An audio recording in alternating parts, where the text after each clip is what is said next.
बिलावल अभी भी जमात इस्लामी का वोट सेनेट का अपोजिशन लीडर के लिए हासिल करने के लिए कोशिश कर रहे हैं। नून लीग अपनी कोशिश कर रही है। तो अगर 26 को मरियम की गिरफ्तारी होती है तो पीपल्स पार्टी का नून का साथ देगी कोई प्रोटेस्ट एहतजाजी सियासत सड़कों के ऊपर? बिल्कुल पीजीएम के हवाले से बात की जाएगी इन सारी चीज़ों पे। और आपको ऐसा क्यों लग रहा है कि हुकूमत इस हद तक जाएगी? दूसरी बात मुझे ये भी पूछनी है कि वज़ीर आज़म साहब ने अपना सारा रिकॉर्ड दे दिया।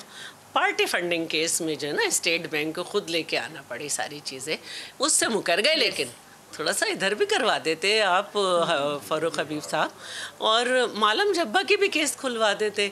और ये जो नथिया गली हाउसिंग स्कीम है उसमें जो क्या हुआ वो भी, पीडो में जो हुआ उसमें भी। और थोड़ा सा इस पर भी बता दें कि बहुत पहले आपको सिंध हुकूमत ने कह दिया था कि टमाटर की फसल जो है वो हमारे यहाँ माशाल्लाह बहुत अच्छी हुई है, आपने भारत से उसको क्यों मंगवाया? और अब ये 100 रुपये फिर टमाटर क्रॉस कर गया। तो कभी इन टॉपिक पे बातें करें ना।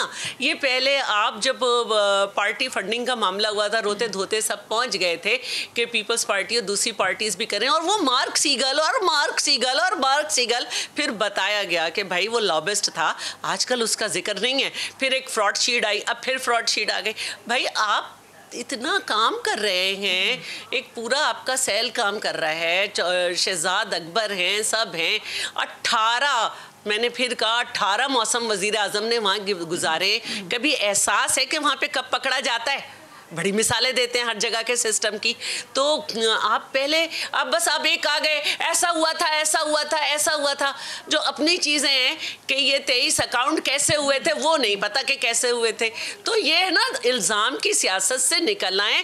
आवाम महंगाई से मर रही है, इस पे प्रोग्राम होना चाहिए, इस पे बात होनी चाहिए कि कैसे अचानक आपने 6.65% एक यूनिट पे बढ़ा दिए, इससे मजीद महंगाई होगी। इस पे बात होनी चाहिए कि PTIMF का बजट आप ला रहे हैं और 3 आप ऑर्डिनेंस ला रहे हैं। ये जो ऑर्डिनेंस का आपने भरपूर काम किया हुआ है, इस पे किसी टीवी प्रोग्राम को फुर्सत नहीं है बात करने की कि ये जो अवाम पे इतने टैक्स थोपे जा रहे हैं, इसका कोई आपके कोई जवाबदेह है इसका?